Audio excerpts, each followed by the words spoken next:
Իմ գնահատմամբ 30,000 մարդ Հայաստանում դեռ չգրանցված աշխատող կա։ Եթե մենք այս տեմպով ենք գնում, մի 10 քանի տարի հետո հազիվ հասնենք մի վիճակի, ոչ թե որտեղ բացառում է,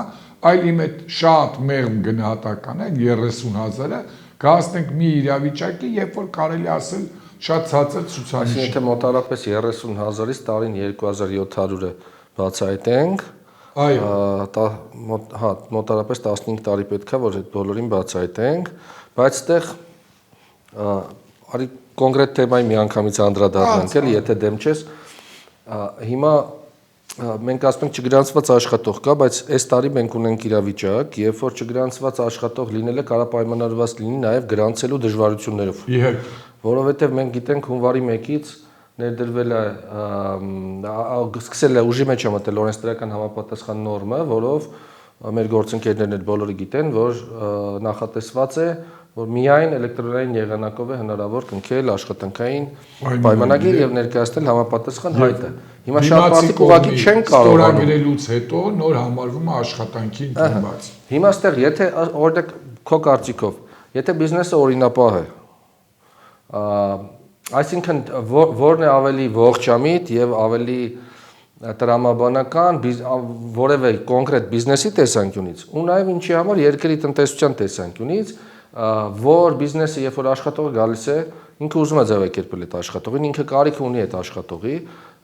ինքը չի ուզում որևէ հարկ թաքցնի չձևակերպված աշխատող ունենա, բայց ձևակերպելու հնարավորություն չունի, որտեղ ID քարտի համար հերթերը հասնում են չգիտես ուր։ Այդ մեկը։ Հիմա որն է ողջամիտ վարքագիծը բիզնեսի, ինքը բիզնեսը շարունակի եւ գտնի ինչ-որ լուծումներ, որ իր գործը առաջ գնա, հետեւաբար նաեւ երկրի տնտեսությունը այդ մասով, այդ փոքրիկ մասով աշխատի, թե ինքը լինի օրինապահ, ինչպես շատերն են ասում, օրինապաշտ եւ չընդունի աշխատակցին աշխատանքի, չկարողանա օրինակ վաճառող գտնել, չվաճառի, սպասի միջև վաճառողները կունենան ID քարտ, նոր այդ ժամանակ խանութը կբացի։ Տես Էդվարդ ջան, իմ կարծիքով պետության դերը ընդհանրապես այս գործարար միջավայրի տնտեսական հարաբերություններում ամենակարևոր դերը պետք է լինի չխոչընդոտելը։ Բայց որ ոնց մենք նայում ենք, ասենք մեկի մտքով մի բան անցնում, չգիտես, այդպես մեկը միամիտ հանգամանքներով օրենք է ընդունում, տենց ասեմ, էլի։ Բոլորը ծափ են տալիս, ասում են ինչ լավ բան է, այդ բանը իմաստուն ագրավի թե բուի պատմությունը կա, որ նապաստակները դիմում են իրան, ասում են դու խելացի ես, մեզ ասավ մենք ոնց անենք, գայլը մեզ էլ չուտի, ասում է եթե ոզնի դառնանք, էլ չի ուտի, ուրախացած գնում, ասում է տեսեք բանը տենց կարգին խելացի այս ագրավը մեզ լավ լուծում ասեց, մեկը տենց դուրս է գալիս, ասում է բա հիմա ոնց դառնանք ոզնի, որ գայլը մեզ չուտի,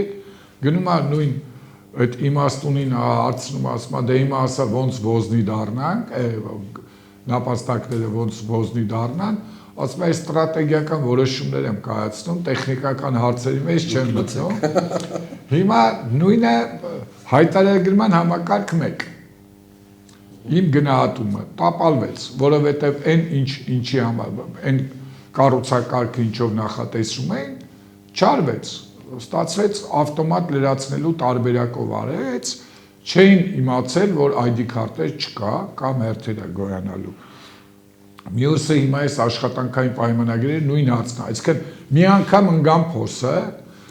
ասեցինք, զգուշացրեցինք, որ այս էլեկտրոնային պայմանագրերն էլ խնդիր դառնալու, էլի չլսեցին, գնացին, հիմա ես որքանով տեղյակ եմ,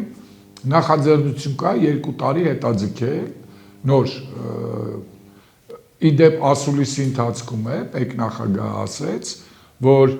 դրսում գտնվող մարդկանց համար, ովքեր ուզում են հարկ հայտարարագիր ներկայացնել, իրանք փորձում են վերանայեն, որ լիազորագրով հանձնելու հնարավորություն ընձեռնեն։ Այդ մասին մենք 2 տարի առաջ էինք ասում,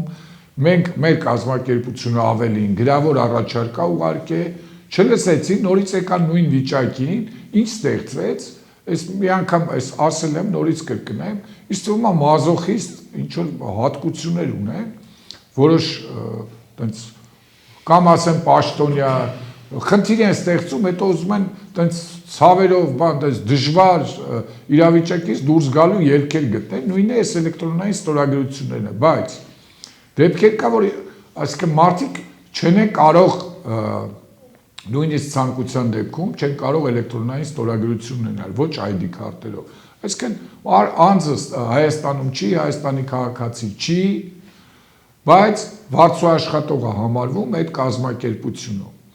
Այսինքն հերավար աշխատում, տես հիմա իրանց դեպքում ինչ են անելու, այսինքն մի կողմից օրենքը ասում է պետք է գրանցես էլեկտրոնային, մյուս դեպքում դրա հնարավորությունը չկա բացակայում։ Այսինքն, եթե ճիշտ եմ հասկանում քո միտքը, ուզում ես ասես, որ մենք փոխանակ էլի գրանցեն մարդիկ, էլի ներկայացնեն իրենց վարձու աշխատողներին, բայց մենք պետք է հնարավորություն տանք հեշտությամբ դա անել ու ոչ թե մեր դժվարություններով երբեմն անհնարին դարձնենք այդ աշխատողներին գրանցելը։ Բոլոր ժամանակներում ինձ թվում է տենց շատ մեծ դեպքերում սկզբից մի բան անում են, հետո մտածում, այս էլ հերթական այդ դեպքերից, ասենք, հակառակ դեպքում անհասկանալի է, մի ամիս ուժի մեջ մտնելով օրենքը, մի ամիս գործում է, արդեն մտածում են, որտեղ նոր մտածեցին, նոր հասկացան, որ դա անհնարին է, ամեն ինչ իմաստն տեղի է։ Եվ ինչն է ցավալին, մենք իհարկե ուղիղ մեր թեմային չի վերաբերվում, բայց ես կասկածում եմ, որ մեր ազգային ժողովի падգամավորները, ովքեր բավական հեշտությամբ քվեարկել են այս կարգավորումը մտցնելու օգտին, նույնքան հեշտությամբ կքվեարկեն ընդամենը 2 ամիս հետո կքվեարկեն այդ կարգավորումը հանելու օգտին կամ 2 տարով հետաձգելու օգտին։ Բայց վատն այն է, որ այդ ամեն ինչը ներկայացում է, որպես լավ բան են արել, այսինքն իրանք մի հատ մեծ խնդրեմ են ստեղծում։ Դե ստացվում է 2 լավ բան։ Հետո մի հատ ներդրել են շատ լավ համակարգ էլեկտրոնային ստորագրությամբ պայմանագրերի համակարգ եւ կատարել են միանգամից անմիջապես երկրորդ լավ բանն են անում, հետաձգում են 2 տարով։